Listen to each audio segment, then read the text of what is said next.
Nothing Personal starts in 30 seconds.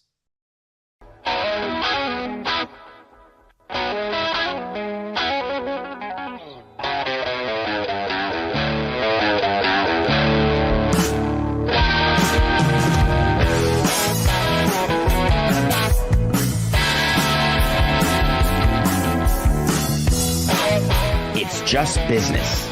This is Nothing Personal.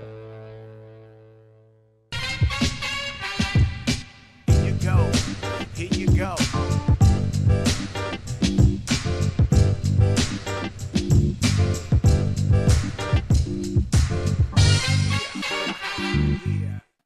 No pleasure.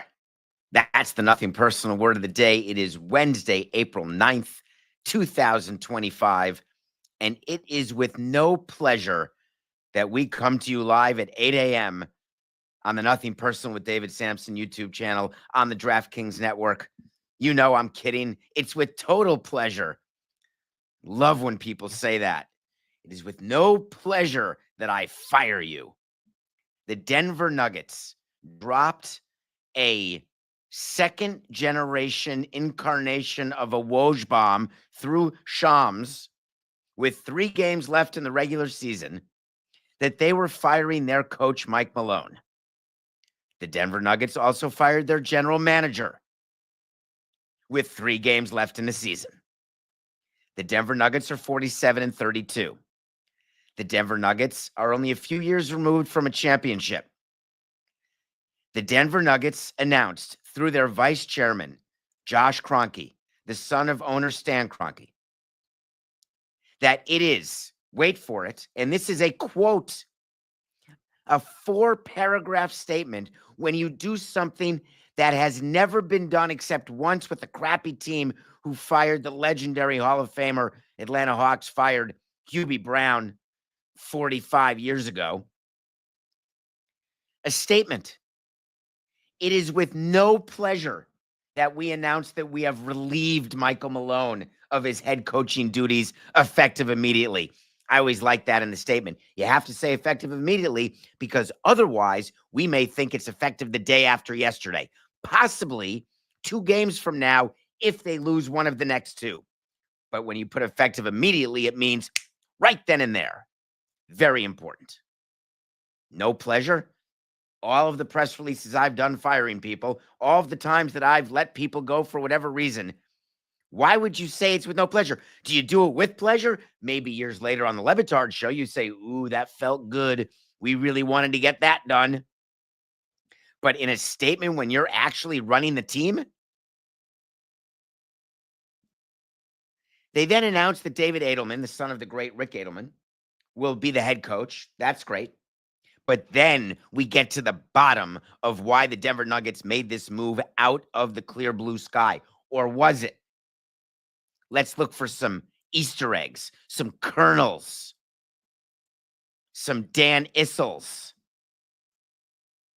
The decision was not made lightly. Phew. I hate to think that any president of a team would fire the coach with 3 games left of a team that's 15 games above 500 without some sort of reason. Of course, my first thought when Coca sent me the text, which is how I find out everything, is that, oh, Mike Malone slept with the owner's wife. It's the only thing I could think of. Or he got arrested with some sort of bad stuff on his computer. Or maybe he did something like walk in, told all of the players, no, that wouldn't do it. You can tell players you can't stand them, you're going to bench them all. You can have a fight with your it's got to be something acute. But no, it says right here, this decision was not made lightly and was evaluated very carefully. When something happens acute and you fire, like we fired Joe Girardi, it was acute. It was made pretty lightly because we reversed it after, but it was done because of something that happened at a moment. That was a third rail event. You may not yell at the owner, young manager Girardi, but we reversed it and fired him after the season. And in the statement, you don't say, wait for it, evaluated very carefully. And we do it only with the intention of giving our group the best chance at competing for the 2025 NBA championship. So let me see if I get it straight. this season the Denver Nuggets have played. While they're only 11-13 since the All-Star break, the thought was 24 games into this second half of the season, with 3 games left, where they could be the 4th seed, they could be the 8th seed. It's got to be the assistant coach who can do it. That's what it is. The assistant coach who's been there, the son of the former great head coach, his voice in the locker room, his ability to write plays and to get the most out of Jokic. Oh, well, Jokic has been pretty good. His ability to get Murray playing. Oh, yeah, the coach really doesn't have to do with that. What could it be? What could it be that they evaluated so carefully? And then we found a few more Easter eggs because the statement keeps going. The timing of this decision is unfortunate. That's a quote from the president, vice chairman.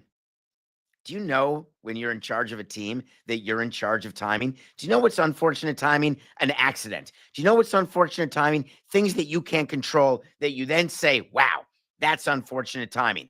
I can't believe I have no milk and syrup, so I can't make French toast. That's unfortunate that I figured it out at 8:05 and the grocery store closed at 8. That's unfortunate timing. How can you say that something that you do with 3 games left that's only been done once in the history of the NBA because it's so close to the end of the season, never by a team that's going to be in the playoffs, and then you say, hey, unfortunate timing. Oh, I know. It had to have been something acute. He must have done something totally nefarious. Nope. Let's see what else. There is no amount of gratitude that we can properly convey to Malone for his contributions since he joined our franchise in 2015. This is a classic. When someone says there's no amount of gratitude I can show you, my answer always is just try. Like, give me something. Give me a little smidge of an amount of gratitude, and then we'll try to measure whether that's enough. But don't say there's no amount of gratitude, because I can think of one, like maybe letting me coach the 3 games left in the season. This guy's the winningest coach in Denver Nuggets history. Keep that in mind. Just keep that in mind, because we're still going. This hasn't even stopped. This is like word vomit in a statement after doing something insane. But then we realize they also fired the GM. Not only did they fire the coach, but then it's announced, by the way, we got rid of Booth also, not John Wilkes. What could that be? Why would you fire a GM and a coach? Something must have happened. Did the two of them do something against each other, with each other? Was there a fist fight? No, I've been a part of those. You don't fire the GM or the manager or the GM and the AGM for a fight. Seen that. A power struggle. Has anyone run a team here or been in business or been in a relationship or been in an office? Power struggles, that's a Tuesday. A GM and a manager don't get along, that's a Thursday. What do? You choose one. You fire one. Why would you fire both sides of a power struggle? Was it a 3-way power struggle? Did the vice chairman / president not get along with either the GM or the coach? So he said, I got an idea. Let's go scorched earth on their buttocks. Unfortunate timing, 3 games left, but man, there was nothing we could do. Does that sound possible to you? Do you feel, as a Denver Nuggets fan or as someone who understands anything about sports, do you feel all warm, fuzzy, and cuddly that this person running your team knows what he's doing? He evaluated carefully. We know that. He took a lot of things into consideration. We know that. And it took until 3 games are left in the season? Let's see if he explained more than just what's in the statement. It gives me no pleasure to tell you that Kroenke didn't stop at that statement. Then he went on a PR binge. He went on Altitude TV and he kept talking. I think you know that when you release a statement, that's supposed to be done instead of the talking. You release the statement, you release a quote in the statement. First is the action. Here's what we've done. It's with no pleasure that we fired our coach and GM. Then a statement, which was all that garbage. Then you say, all right, boys, go play. Except you got to meet your team. No indication that Jokic, who's played for Malone only in his career. Now, Jokic has had a terrible career. He's barely an MVP ever. He doesn't play well. The team hasn't been successful. He certainly isn't deserving of even a heads up. He'll read it on Twitter like LeBron does. No problem at all. But generally, when you make a GM switch or a coaching change, you meet the team. Let's see what he did.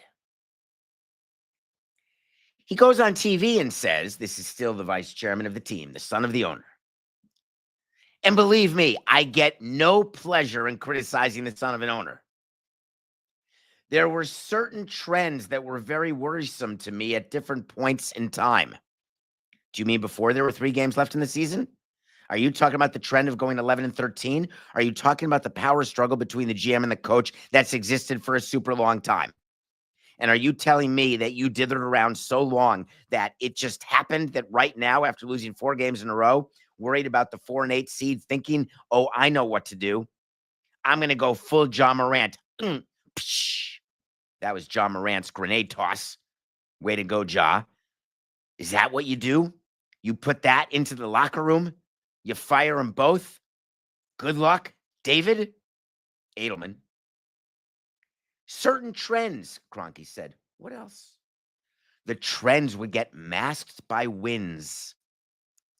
Quick side note, Coca. Sometimes you really want to fire someone except you're winning games, and then you don't fire them because you're winning games. Wait a minute. That happened to me never.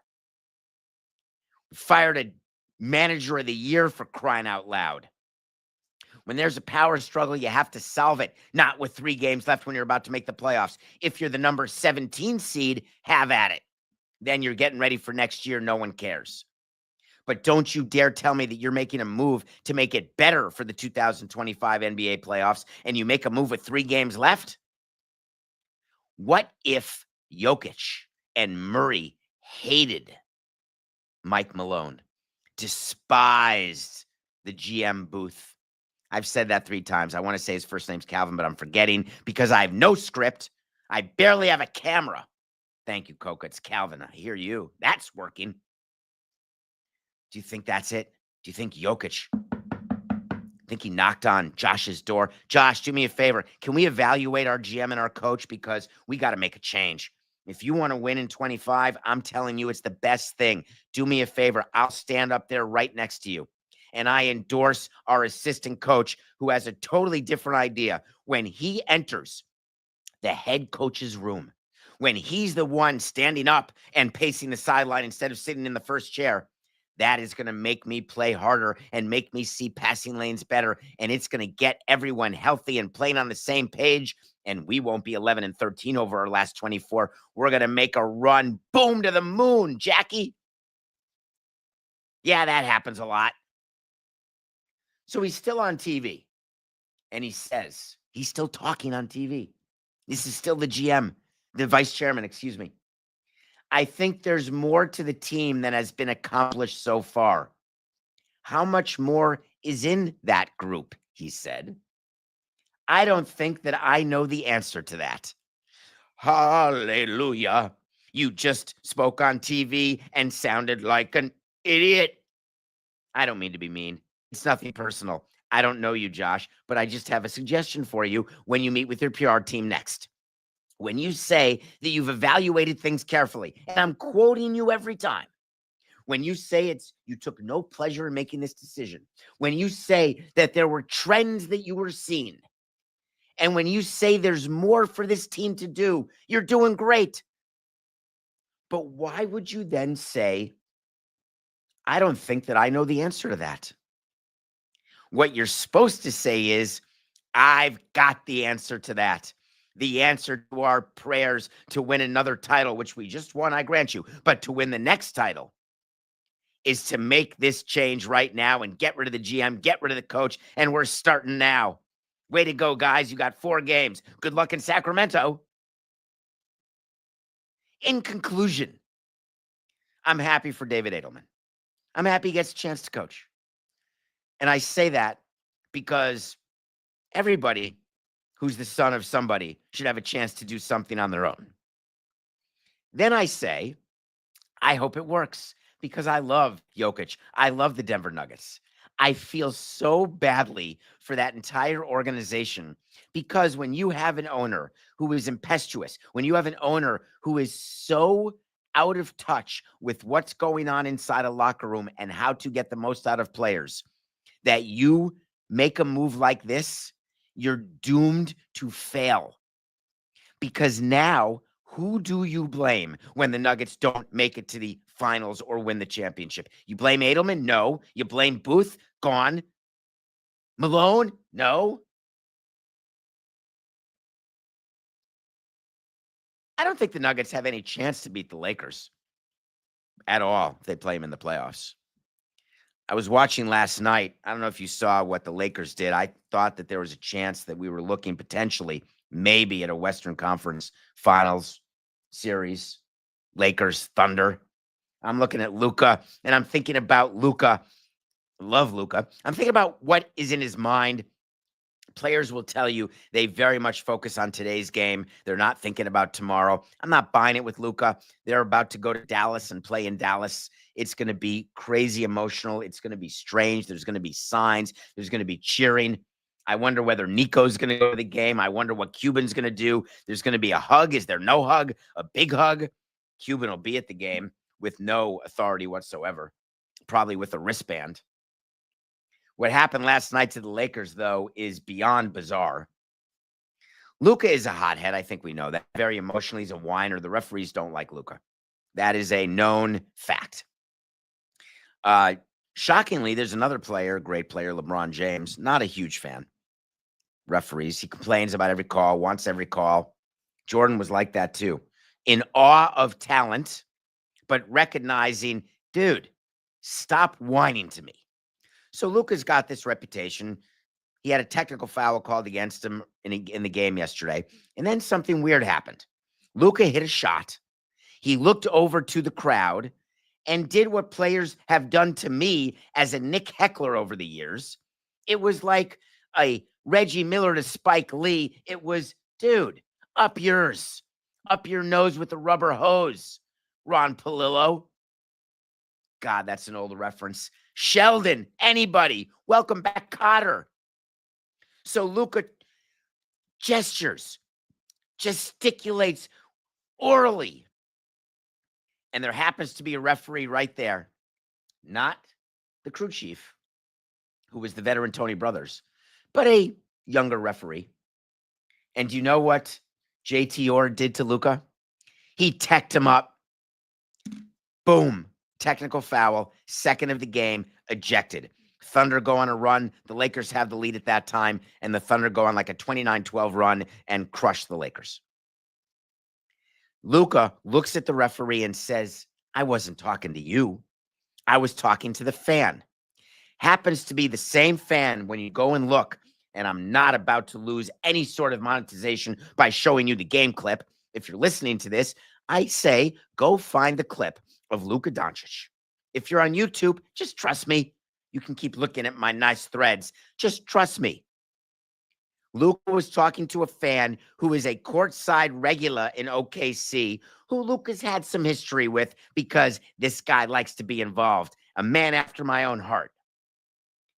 Why is it that the referees can't get together right then and there and find out exactly what happened and reverse the tech? Why do we have to wait for the NBA to look at the tape, to interview the referees, and then to make a decision to rescind Luka's tech, which obviously they have to do? Why is it that Tony Brothers, to the pool reporter after the game, has to defend his fellow referee? It always made me crazy with umpires, and I would speak to them. I would go to the umpires' room. I'm allowed in the umpires' room back in the day.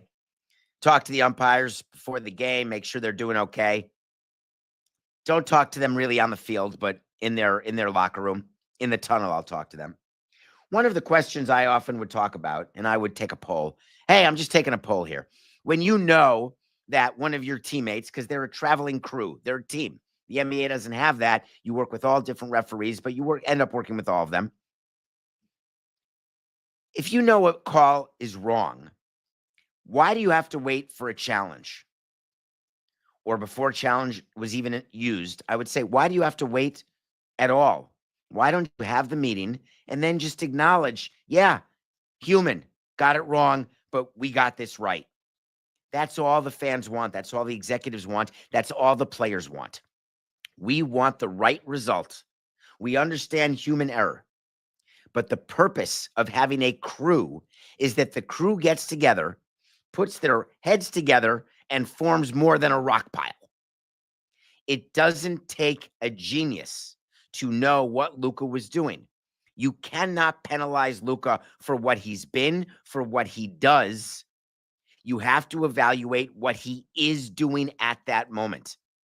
And there is very little question what he was doing. He was gesturing to the fan. If I'm Luka, I'm absolutely furious about this, and I'm waiting for the NBA to take care of it. As a matter of fact, Coca, let's do an official wait to see. Wait to see when we tell you something's going to happen. Go to davidsamsonpodcast.com right now. You can buy a shirt, not a Robert Graham, but you can buy a Nothing Personal polo, t-shirt, sweatshirt, horse hockey, and go to the tab and check out all our wait to sees, all our picks of the day, all our words of the day. Full, open, it's public. We don't hide from anything. Luka and his second technical will get reversed. Let me say that better, Coca. 4869. And wait to see. Luka's second technical from the game against the Thunder will get reversed by the NBA. There is no way they will hang that on Luka. They can't, they shouldn't, they won't.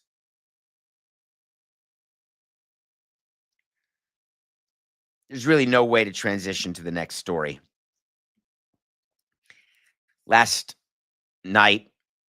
Yesterday afternoon, word came out of the Dominican Republic that Octavio Dotel, a former pitcher who pitched against us often, had died in an accident in the Dominican Republic with scores of other people when a roof collapsed at a nightclub where there was a merengue concert. At about 1 a.m., the roof collapsed. It took 6 hours to get Dotel out of the rubble, and he didn't make it. He died on the way to the hospital. 2 Major League Baseball players died, not just Dotel, but Tony Blanco. And a third Major League player had Nelson Cruz. You know Nelson Cruz, the player. His sister died at the very same concert under the rubble. There were statements done by Tony Clark and by Rob Manfred, sad, the usual statements that you do when someone dies. I want to talk about this a little differently.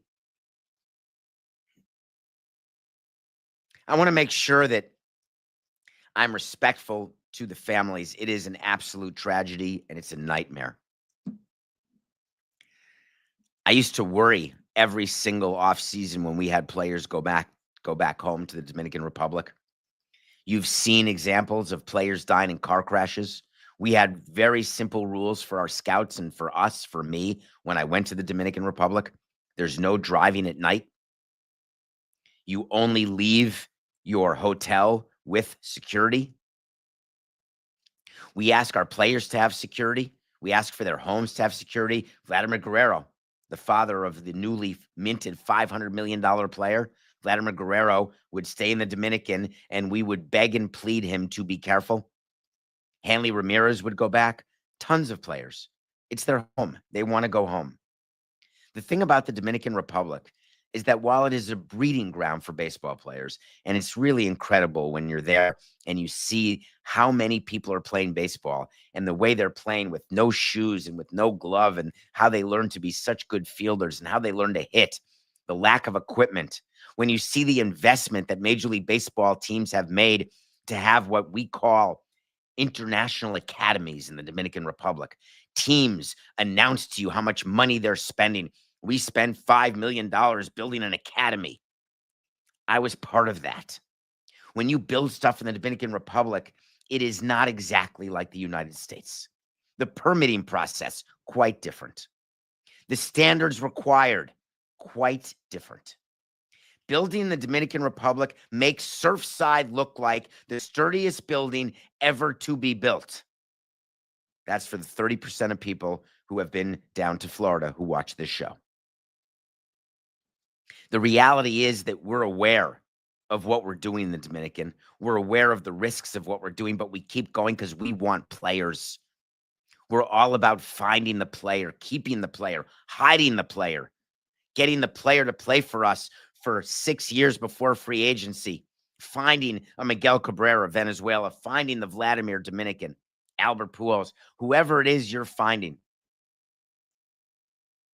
We say that we want to teach them English. We say we want to teach them how to do skills because the reality is that 99% of the people in each of the team's academies don't make it out of the Dominican, and then we just put them right back to where they were without education, though we pretend to give them classes. Without a trade, we pretend to teach them how to do something. We're just looking for the player to give a visa to bring them over, to make them a star. It's not that it's nefarious what we do. It's that it's reprehensible what we do. And baseball has tried really hard. And I give baseball a lot of credit. They've been trying for years and decades. They're using Albert Pujols now because they want it to be better. They want it to be safer for players. They want the line to stop. Lying. They want the Busconis to stop extorting players. They want players to actually have a chance. But then what they realize is the cost is way too big. They realize that we're doing the same thing to people in the minor league system here, where they're jettisoned away once they're released.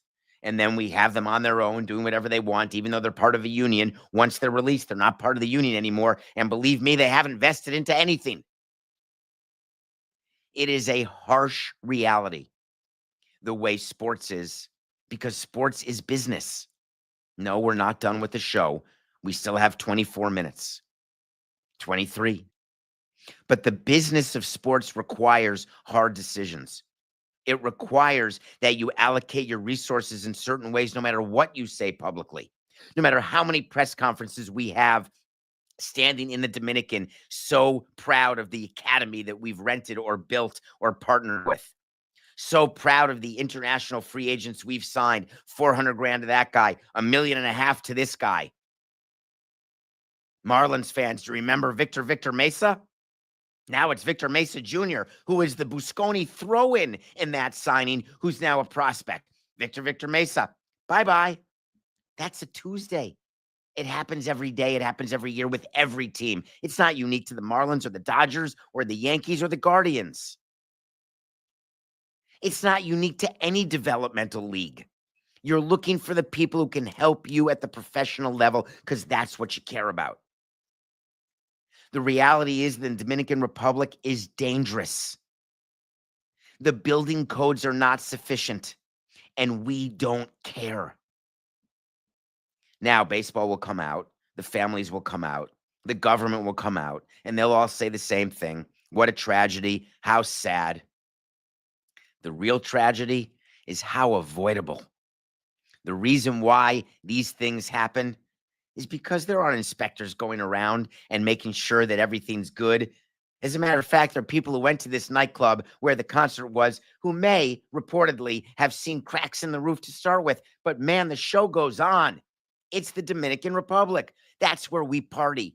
Now, there's many of you who go to the all-inclusive resorts in the Dominican Republic, and you don't leave the resort, and you think to yourself, wow, everything is so nice here, with reckless disregard to what's happening. It's like going to a 5-star hotel 2 miles away from shanty towns in India. Why do we do these things? Because that is exactly how it goes. Coke, I don't know if you can hear what's happening. There is a bunch of noise happening right in the middle of a segment. Thank you. That I'm going to keep going, even though I hear it in my ear, not through you.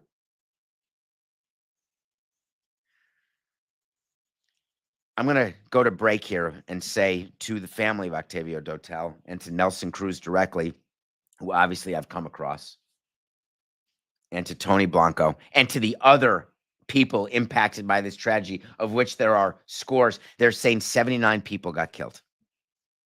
What matters is that we remember you.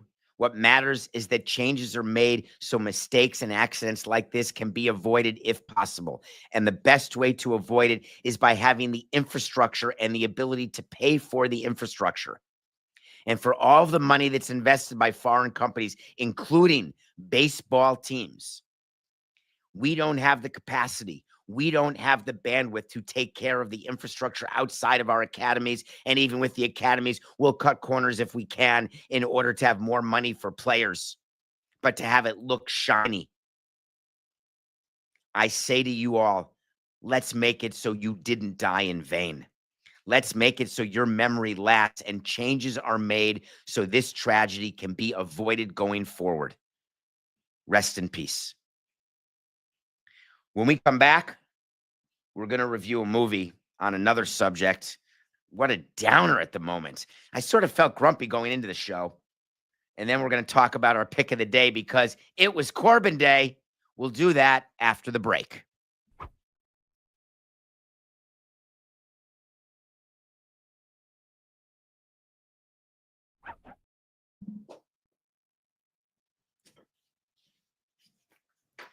Hi, I'm back.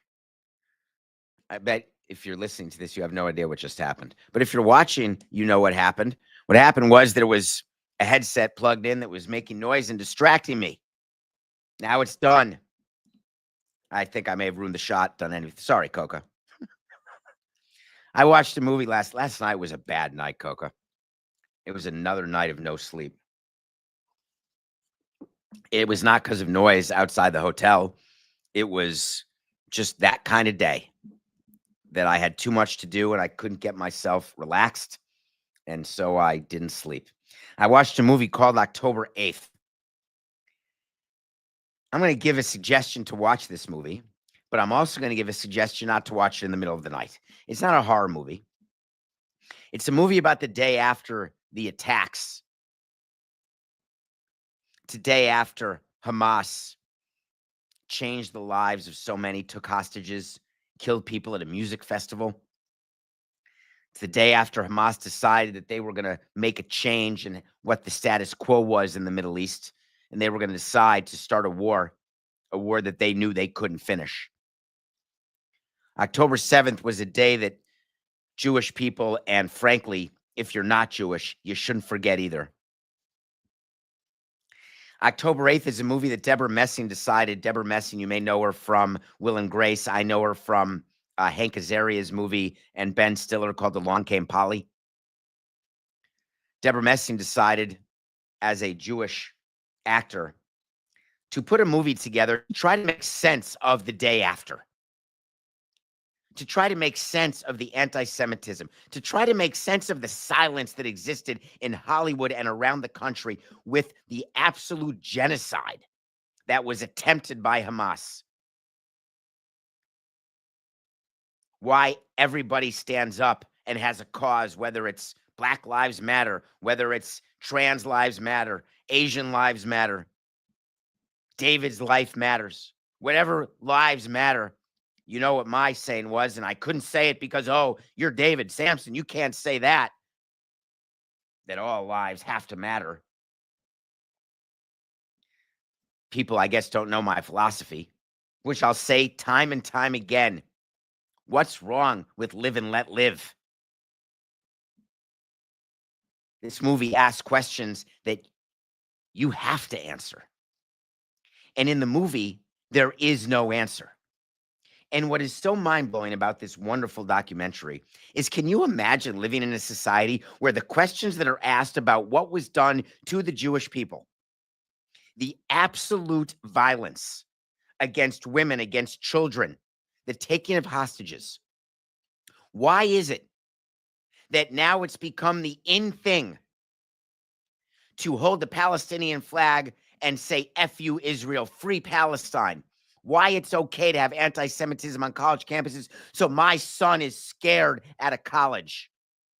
Why is it that we don't ask those questions? You want to understand why I'm angry watching October 8th? It's because not just the life I've lived, but the life I see other people living. I may be past my prime. You may not be worried about me at 57 years old. Hey, he's closer to done. How about the people who aren't? How about the teenagers? I've asked you when it comes to racism to please let all the racists die and let's teach the children not to be racists. What about the anti-Semites? What about the people out there who are just fine with 2.4% of the world's population? We're such a minority, we don't even count. We're such a minority that we're just ignored. Explain that to me. We talk about the 1%ers all the time, except you talk about it with wealth. That's really how you want to frame it? Those Jews and all the money. Why don't you go volunteer and take a look at all the Jewish people who are the 1% not with money? They're just the 1% with no money and minority and the subject of anti-Semitism left, right, and center because of their beliefs. And you don't want their beliefs because you think they want to run Hollywood studios? Or you think they want to buy sports teams? It's not that I'm talking directly to my audience because you all understand. If you're a racist, you're not a fan of nothing personal. And that has nothing to do with being a conservative or being a liberal. That's the funny part about it. People get confused on the politics. I don't care where you are politically. How is it that you draw the bridge from political divide to racial divide? I'm just curious, what is the theory behind it? What's the math? I'm a math guy. Tell me the calculation that people choose, that people use. The reason why you've got to finish watching this movie is that I don't want you necessarily to watch it through the eyes of a hostage or through the eyes of someone who's Jewish. I want you to watch it through the eyes that are in your head. And I want you to ask a very simple question. Does this make sense? Does this track? This level of anger, this level of hatred toward anybody, how does it make sense? I finished watching the movie this morning, middle of the night, I guess. I haven't recovered exactly yet, and I'm going to finish by telling you why I haven't. Because my brain, I have a weird brain, and you guys know me. Thank you. I love your loyalty, and I appreciate it more than you know. My brain is usually able to figure things out. I'll read, I'll learn, I'll listen to people who know more than I do, which is so many people who know more on topics. I scoured. I started doing searches. I wanted someone to explain hatred to me. I wanted a piece of writing. I wanted to understand what's the thought when you want to cleanse Hitler, all the white Aryans, all the people who view genocide in Africa, tribes fighting each other. I read all about it. It took hours, and I could spend years. I could spend a lifetime. Get me a shortcut, please. Someone get to me. Please ease my pain, the pain that I need you all to feel, because maybe if we all feel it, that's when we can effectuate change.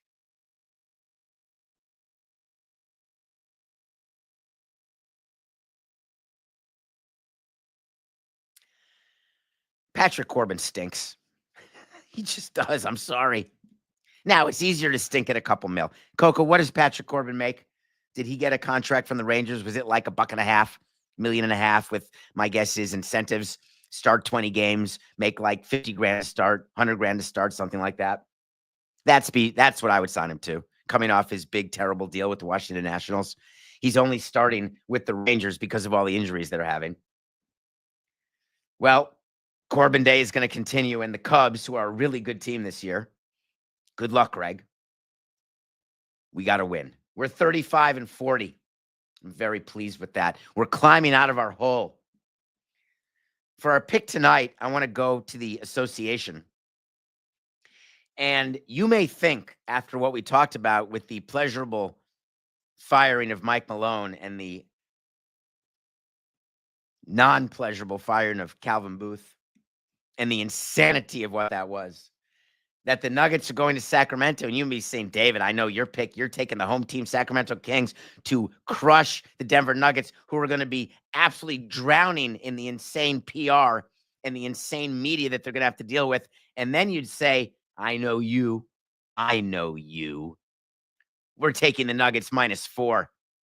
Jokic, the players are going to have a meeting. Here's how this works. They're going to have a meeting without Edelman.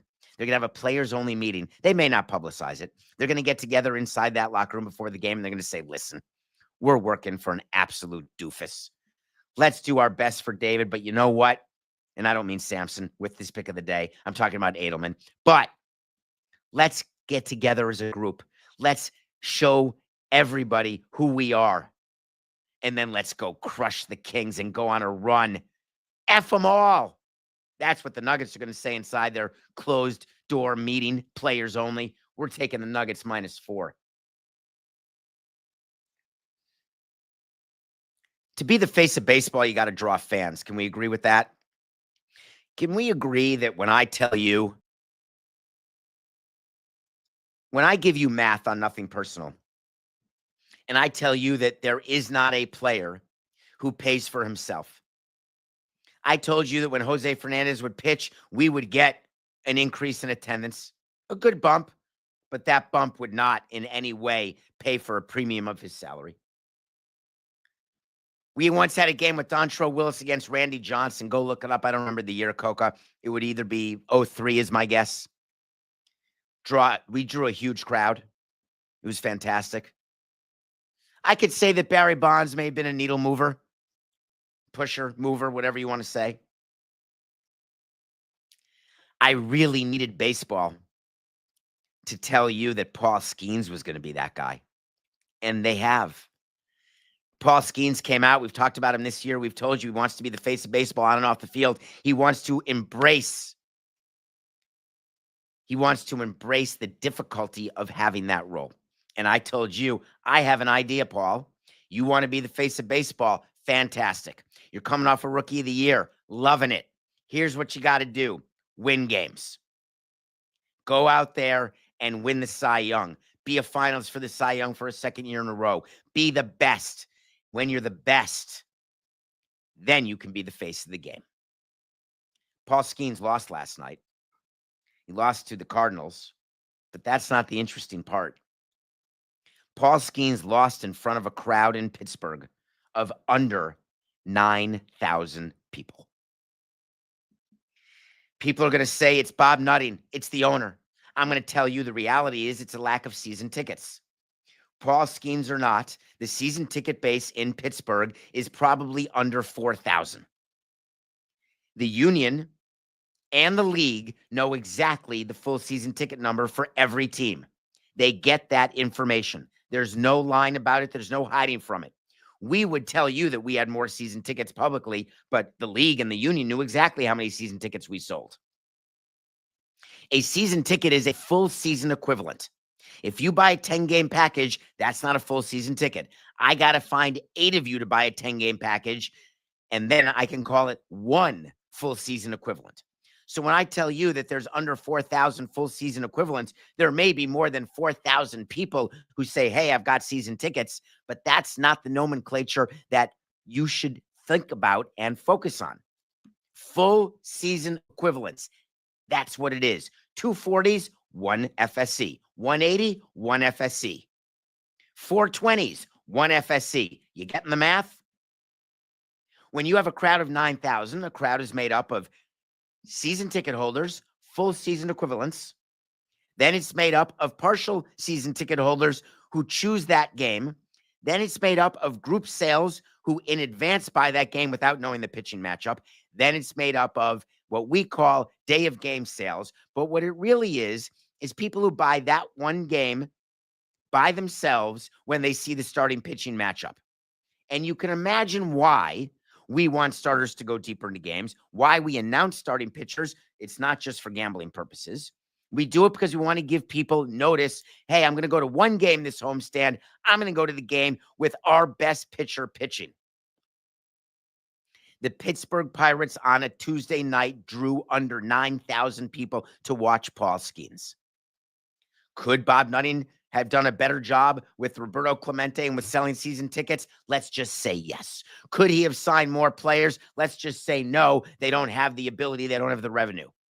Should he do something on the come?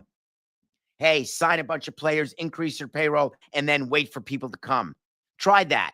doesn't want to do it again. How does Pittsburgh get out of this? It starts with a fan base who decides they're not going to blame Bob Nutting. They're not going to say their team stinks and we hate Derek Shelton. They're going to say, we've got a beautiful ballpark and the best pitcher in baseball in theory pitching. Let's go to the ballpark. Who are you trying to prove right or wrong by not going to a game if you're in Pittsburgh? Are you trying to say, I'm not supporting this owner? I will not give him $1 of my money. I'm voting with my pocketbook. You think that's going to make it better? You think that's going to make the Pirates say, oh, I got an idea. Let's sign Paul Skenes long term. At some point, as a fan base in Pittsburgh, you got to say to yourself, man, I can't stand all the outside issues. I'm furious. That said, why would I waste one of 15 opportunities in a year at most to watch this pitcher play? I wouldn't do it. So therefore, MLB and the Pirates have an issue with Paul Skenes as the face of baseball because someone's going to point out there were 9,000 people. So Paul Skenes doesn't drive attendance. You know who does? Caitlin Clark. Caitlin Clark is a perfect example of who baseball wanted Paul Skenes to be. There's been so much media about the women's Final Four. Congratulations again to Gino in Connecticut and another title in an absolute crushing of South Carolina. Amazing. But numbers came out yesterday. The Caitlin Clark effect is rolling and it's real and it's spectacular. But you got to spin if you are the NCAA. So boy, did they spin. Here's what they said. They said that the 2025 national championship game between the aforementioned Connecticut Huskies and the South Carolina Gamecocks drew 8.5 million viewers. Not too shabby. The third most watched national title game. Pretty good, right? Here's the thing, though. That number is down 55% from last year's 18.9 million. 18.9 million people watched Caitlin Clark and the Hawkeyes lose to that same Gamecock team. You take Caitlin Clark out, you put Connecticut in, you put your left foot out, you put your right hand in, and you shake it all about. And what does it equal? About 10 million people. How do you spin the fact that Caitlin Clark brought in 10 million people? Well, you say that this year's game, and this was all part of the press release, it's all the beauty of PR. This year's game drew 75% more fans than the 2022 game between the same two teams. Talk about a bait and switch when you are giving people stats and you can maneuver and finagle the stats in a way to do what you think will trick you and lie to you. How many times have I told you as part of the show that the PR and the press releases, we're trying to get you to believe something that's just not important or true, but we're trying to make it sound good and look good and feel good. How amazing is that this year 75% more than the 4.85 million? Let's dig into that. Wouldn't you know? Not mentioned. The 2022 game was shown on ESPN. That's cable. The game yesterday or 2 days ago, whatever day it was, sorry, whatever day this is you're listening or watching, I don't even know what day it is. It's Tuesday, April 9th. Wednesday, God dang it, 4869. Today is Wednesday, April 9th. The game in 2022 was on ESPN only.